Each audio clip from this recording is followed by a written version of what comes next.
Love this podcast? Support it and sponsor today. Simply head to ozcastnetwork.com for details. It's The In Show, Australia's only show dedicated to innovation from Adelaide, Australia and across the globe. Hi, this is David Grice and Troy Sincock once again talking innovation. And I tell you what, we've learned a lot over the last few episodes, David. There are people innovating in all kinds of areas. Absolutely. And I'm loving just again seeing and hearing the way they do things and how they do things and why even, and just understanding what drives them to what they do. And some of these people are just like you and me who've developed a good idea and then they've actually worked out how to make it a reality, and often supported by a whole stack of other people with skills that they don't possess or, you know, with capital that they need. It's certainly not a one-man operation, this innovation game. Absolutely. And just hearing those wise tips that some of them are coming out with and just sharing with us just some of the really simple things that you can do to actually make a product real. It really has been inspiring every week, and this week is going to be exactly the same. And of course, David, over the next few weeks, we'll be featuring some of the influential people coming to Adelaide as part of the Hybrid World Adelaide event in October 4 to 8 at the Tonsley Innovation Precinct. And you can win yourself a double pass. All you have to do is follow The In Show on Twitter and retweet this week's podcast link. And speaking of Hybrid World, this week we have a chat with Kristen Alford, Director of Mod, about their robot design studio and how they're teaching the basics of robot coding. And Robin Freeth, Director of TEDx Adelaide, a non-profit organisation devoted to ideas worth spreading, drops by the In Show studio to talk about his team of passionate volunteers driving their inspiring work. Now here's Claire with more in news, including a story about a mega machine that's able to identify ghost particles and more. What else have you got for us, Claire? Thanks, guys. I've got an interesting mix of stories this morning. The gaming industry in Australia is leading the fight to end sexism. A group of female game developers are trying to fix the gender imbalance of the male-dominated industry by empowering women to join the workforce. And of course, they're also trying to create games that are suited to women. The group was co-founded by 23-year-old game developer Ali McLean, who explained that she was hardly taken seriously and experienced sexism regularly. It was the support from other women that encouraged her to keep working. So, inspired by her support networks, Ali partnered with the Interactive Games and Entertainment Association earlier this year to form the Working Lunch. The project's main aim is to empower women just starting out in the gaming industry by providing networking events, workshops and mentors. The program's second aim is to increase the number of women who work in the industry. It's set to launch later this year with 10 to 20 spots available and will run annually. In Germany, a professor may have created a machine that could unlock the hidden mysteries of ghosts. Before now, ghost particles haven't been heavy enough for scientists to calculate their mass, but Professor of Particle Astrophysics Guido Drexlin thinks he can change that. Guido has created a set of scales that can measure the weight of neutrinos, aka ghost particles, which scientists believe help form the universe. Guido has created a 70-metre-long contraption that weighs about 200 tonnes, known as Katrin. It uses superconducting gas condensers and magnets to track deterioration of radioactive hydrogen isotope tritium, which creates electrons and ghost particles. The experiment draws upon the knowledge of over 150 scientists, technicians and engineers from all over the world. If this experiment works, it could be the next step to a clearer understanding of how the world works. New concepts for future Royal Navy submarines have been released, but they're not what you'd expect. They look a little fishy. There's a mothership that looks like a manta ray cross whale shark, drones shaped like eels and torpedoes resembling fish. They're part of a project called Project Nautilus, which was commissioned to mark the 100th anniversary since the launch of the first ever operational nuclear-powered submarine, the USS Nautilus. The futuristic sci-fi ideas were developed by a group of scientists from BAE Systems, Rolls-Royce, the Ministry of Defence and Lockheed Martin. They were asked to visioneer what the future of underwater transportation would look like in 50 years. The aim of the task was to generate new ideas which could be used to develop the United Kingdom's Navy. Their challenge was to design modes of underwater transportation which were cheap and deadly. Most of the ideas mainly focus on marine life.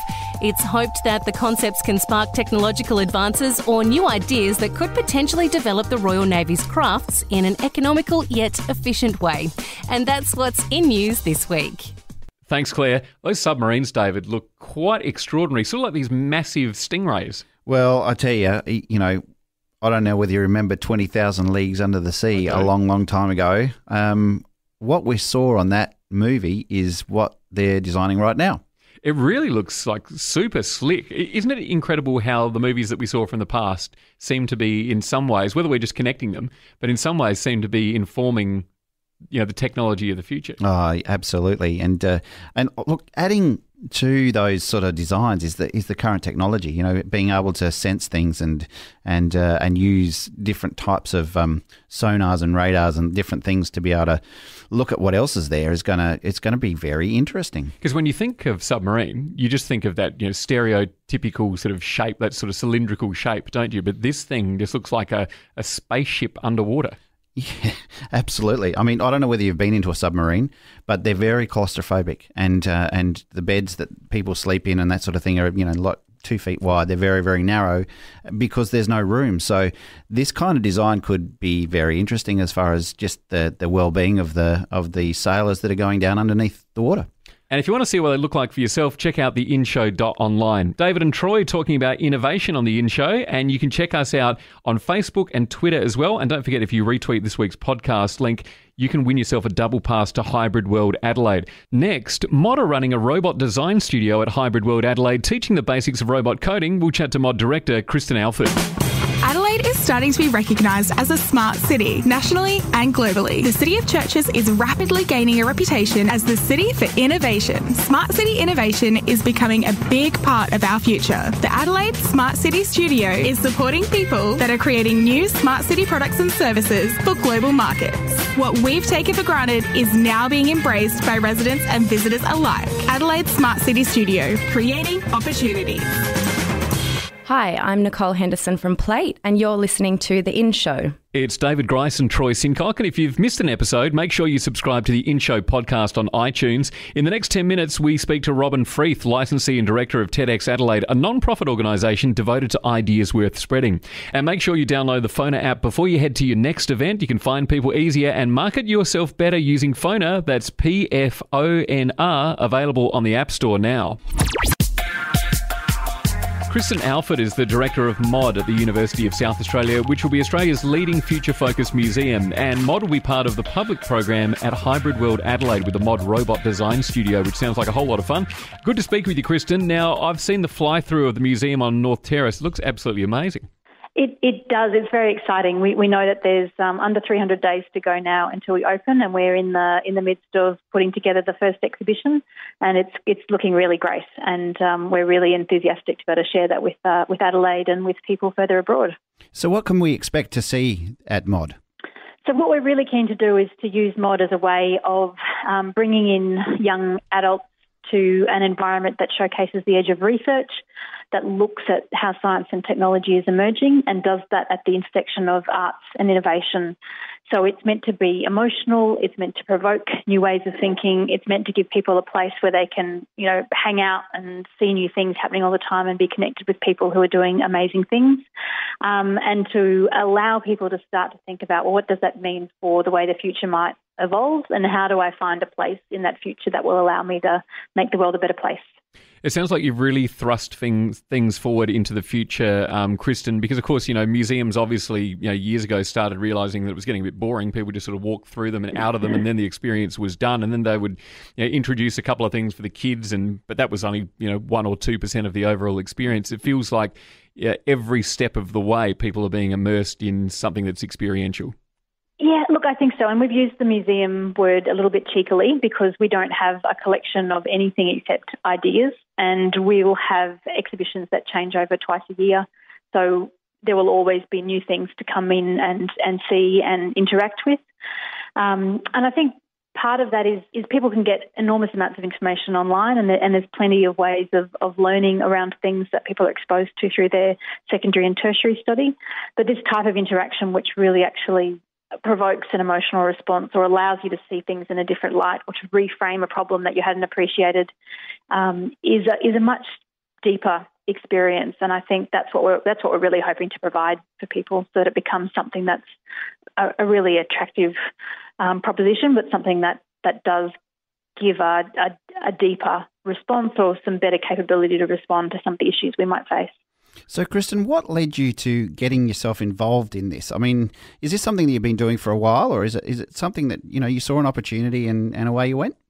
So no, this type of running a museum is new to me. I've never done that before. I am an engineer and a futurist, so my background is in process chemical engineering, and I've worked in a variety of careers, including industry engagement in agriculture and marketing for nanotechnology. And for the last 10 years or so, I've been running my own business as a futurist, helping people facilitate conversations about how to approach the future and looking at some of the science and technology that was emerging that would shape those different futures.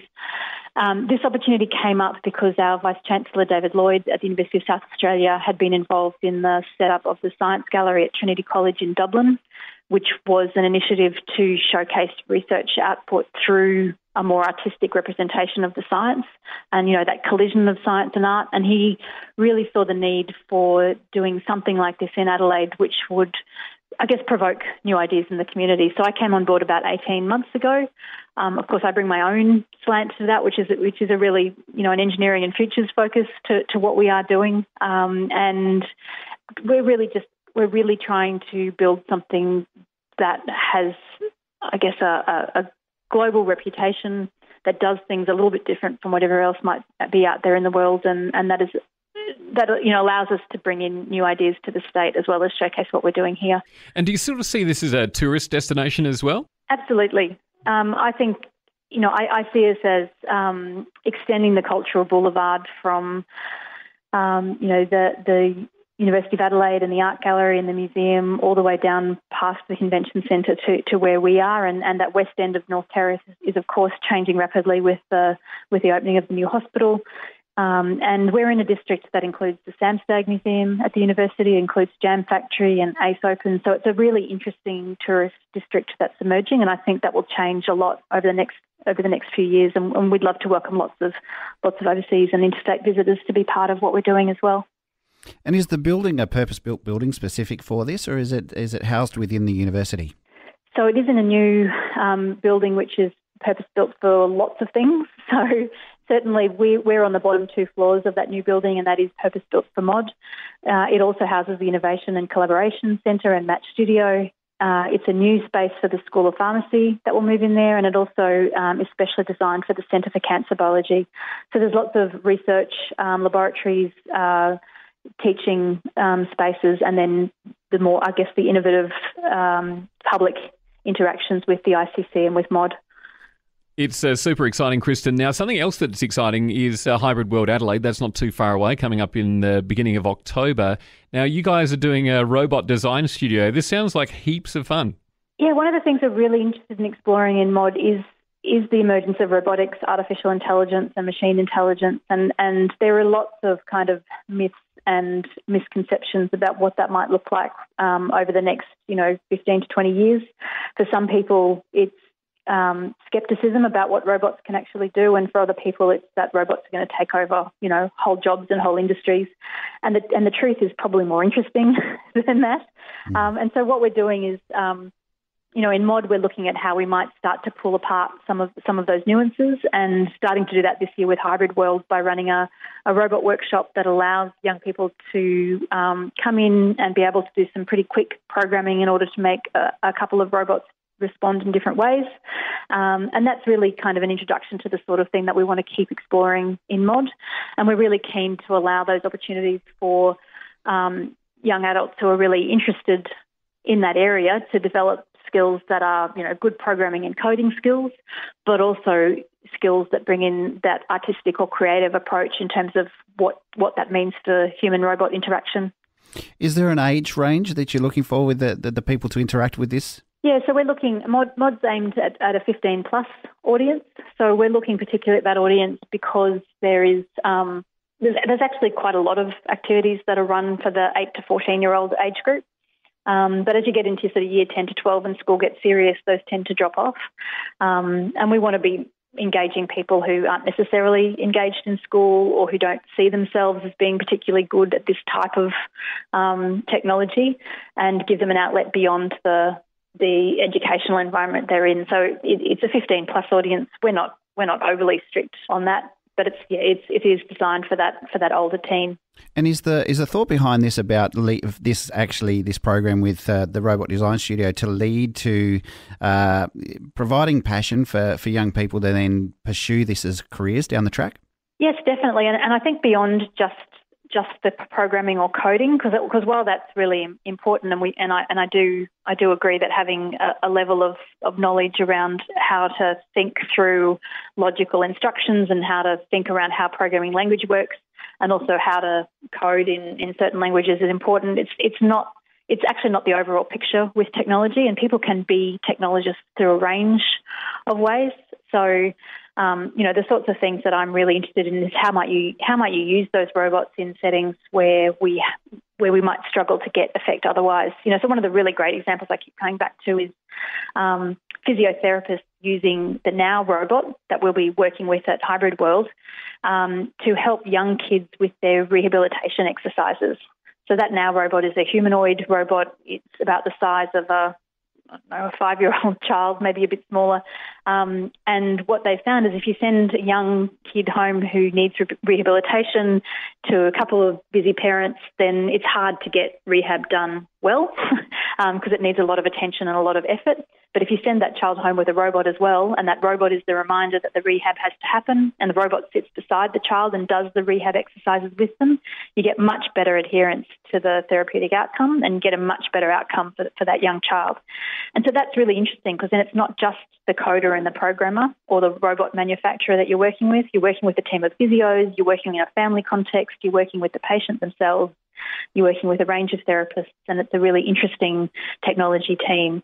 So while this workshop is an in to kind of start to explore that, the applications of that, I think, provide many different career paths for young people, and paths that they might not be thinking about. They might be thinking they're interested in technology, but they might not have thought about some of those other aspects that relate to health or language or education or manufacturing. So it provides an insight into new possibilities that might not be visible based on their current experience. It's really interesting you talk about rehabilitation, because I had the privilege of seeing in Austin, actually, at the South by Southwest Festival 2 years ago, this suit that resembled kind of robotic movement that somebody could actually climb into, which was being specifically used to help people that were paralysed to learn how to walk again. Are you seeing anything like that emerging in your area? Oh, look, there is so much happening so fast at the moment, and I think there is a lot of focus on, I guess, a lot of understanding about how we've built the world for people who are able-bodied and have a certain amount of skill or access or mobility, and how we might start to rethink around some of those access points for people who don't have that privilege. Marita Cheng from RoboGirls has a new company where she's designing a series of robots that might assist people with disabilities. There's been quite a lot of work recently that I've seen pop up on my general scanning, which looks at how brain or muscle signals in the head might help control robotic exoskeletons to allow people movement where they didn't have it. I saw one yesterday where it was talking about a woman with a physical decline who was able to use her mind to play her violin with a friend. So she wasn't playing the violin, but she was using her mind, and that was being translated into music that was then outputted as a violin, for instance. Now, there's a fair bit of, I guess, critical thinking that needs to come into actually how those things are actually being developed and how they're designed. But the potential of those sorts of technologies are fascinating. And the potential then to extend the talent or the capability that we have becomes another interesting, both inspiring and slightly ethically concerning area to be thinking about. So, Kristen, tell us, is the Robot Design Studio on specific days and times of Hybrid World, or is it something that's available across the entire program? We are on specific days and times. So the Saturday and Sunday of Hybrid World, which are the 7th and 8th of October, and we have a morning session starting at 10:30 and then the afternoon session starting at 1. So we encourage people to check the website for those details and look forward to seeing plenty of people come down for those. Well, Director of Mod at the University of South Australia and part of the robot design studio at Hybrid World Adelaide, which we can't wait to see. Kristen Alford, thanks so much for joining us on The In Show. My pleasure. It's The In Show. It's all about innovation with David Grice and Troy Sincock. And make sure you follow The In Show on Twitter. Retweet this week's podcast link to win a double pass to Hybrid World Adelaide. It's on October 4 to 8 at the Tonsley Innovation Precinct. Next, Robin Freeth, licensee and director of TEDx Adelaide, talks about working with volunteers and inspiring thousands along the way. Hi, I'm Ashley Manuel from Growing with Gratitude, and you're with Troy and David on The In Show.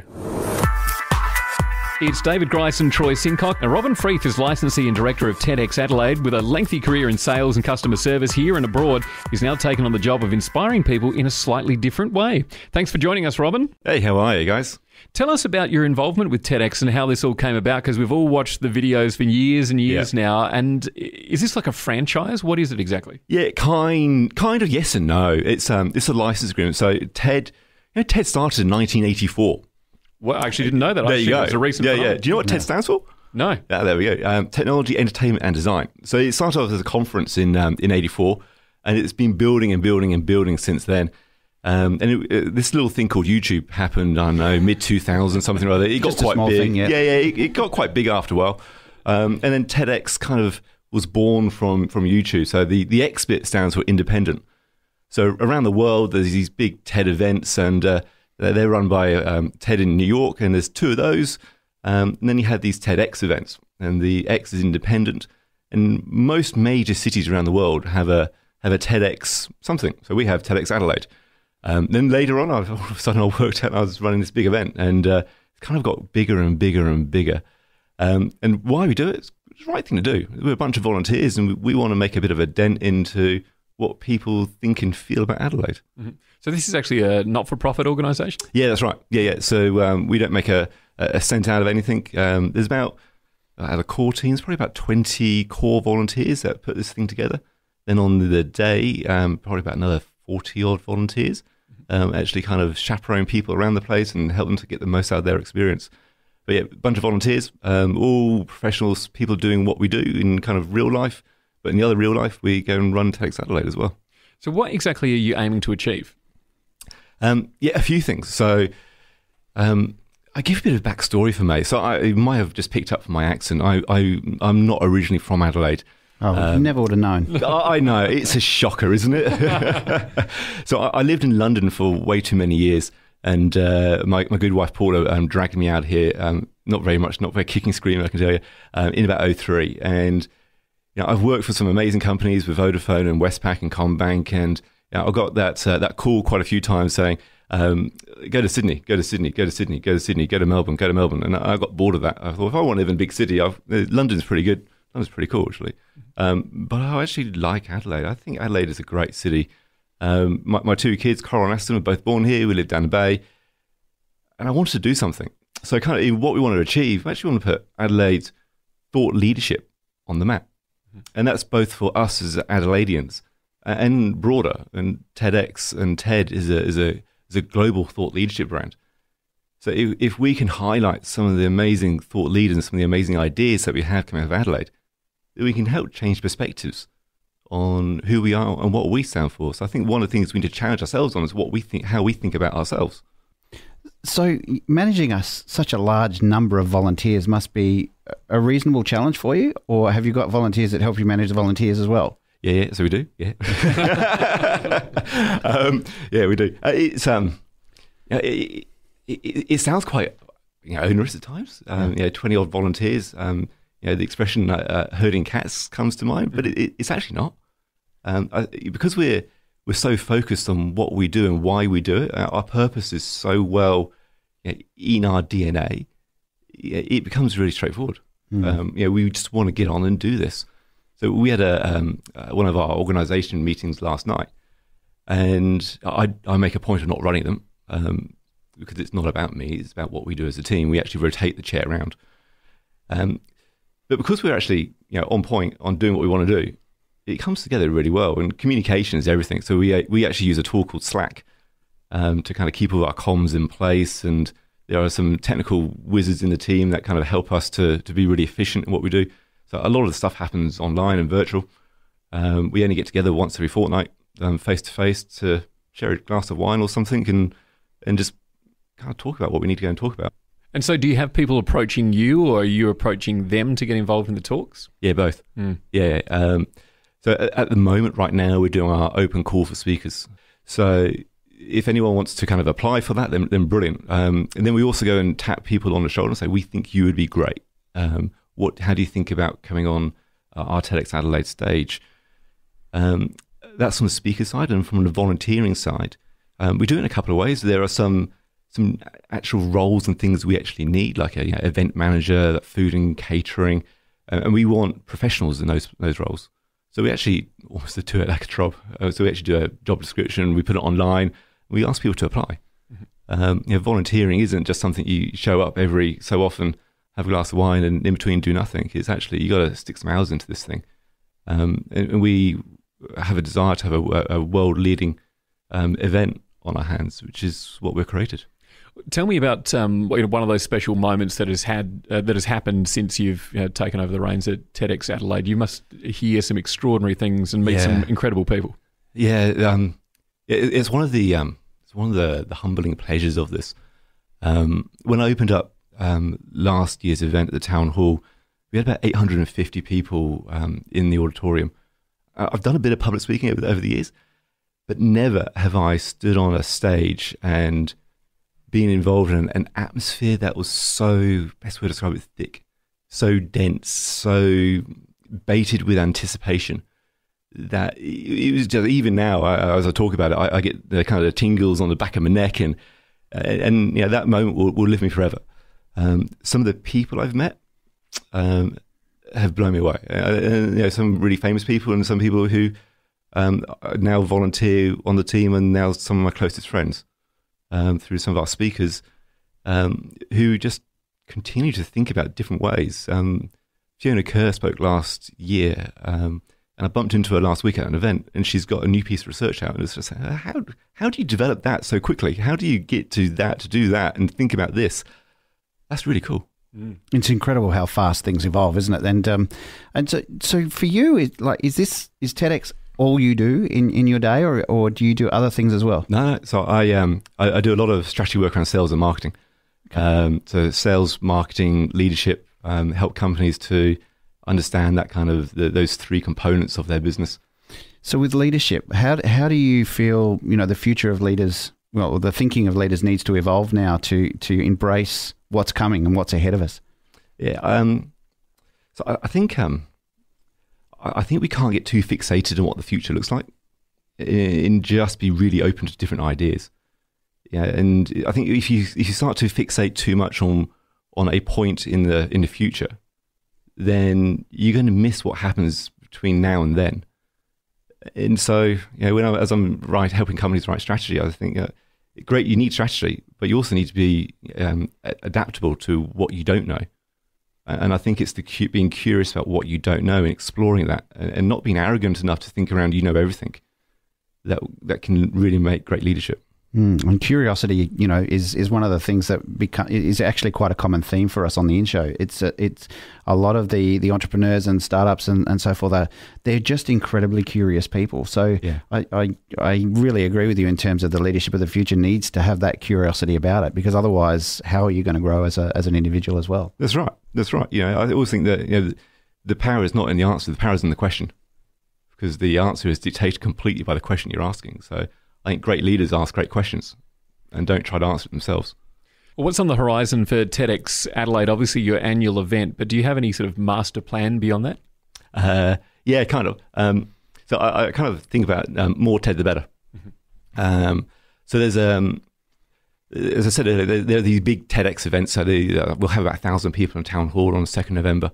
But then there are smaller events, and they're kind of about 100 people. So they're called TEDx Salon events. I want to start organising some of those. I want to start helping other people to organise more of those as well. Then there's, the ATO employ about 1,800 people here in Adelaide. I didn't until I actually got to talk to them. And they're actually holding an internal TEDx event, so TEDx Adelaide ATO. So who'd have thought that a business essentially like the ATO are running an internal event like a TEDx event to help them generate a culture of innovation. So I want to see more of that happening. Both in an organisation like the ATO, I'd love to see some stuff in government. I'd love to see some really tightly themed events around TEDx salons. I'd love to do some stuff up north as well. The northern suburbs are going through a bit of a reform at the moment. Love for TEDx to kind of lean its help into there. And again, down south as well. It's not a CBD specific thing. But I just want to see more idea thinking about what is possible. Really, really exciting, Robin. Thanks for joining us on The In Show. Pleasure. It's all about innovation on The In Show. And if you've got an event you'd like us to highlight, just drop us a line at theinshow.online, and you can check us out on Facebook and Twitter as well. Now, before we go, here's Janet Gator from Hybrid World Adelaide with some practical advice for parents to engage with their children using gaming. I think the misconception about games is that it's a lonely experience, that it's for sort of antisocial people sitting in their bedrooms who really can't really mix very well in society. And the opposite is true. It's incredibly collaborative. It's all about team building, strategizing together. It's about friendships. It's about developing leadership skills. All of these qualities that you would really, want to bring into a young person's life, they can actually learn through video gaming. I mean, I understand concerns and I share them. And what I say to parents when I'm talking to parents about video games is try your very, very best to understand the game your child is playing. Ask them questions, watch them play, even better, play with them. They will love that. Even if you're really bad at the game, and the chances are you're going to be, that doesn't matter. Your child wants to spend time with you and they want to show you how good they are at these things, and they are really good at it. And so ask questions, get involved. That's my big advice. And, there is such a list of life skills that come out of playing video games. Next week on The In Show. We chat with Lejko Novakovic from Novatech, who are using innovation to enhance the audience experience in live entertainment and concert production. And Scott Bucock, CEO and founder of Hegs Australia, talks about impressing the Shark Tank judges with an idea that came to him while hanging out the washing.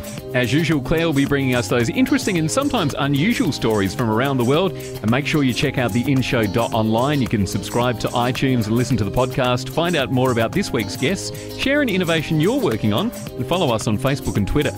Well, that's all we've got time for this week. We'll catch you next Monday for some more innovation on The In Show. Love this podcast? Support it and sponsor today. Simply head to AuscastNetwork.com for details.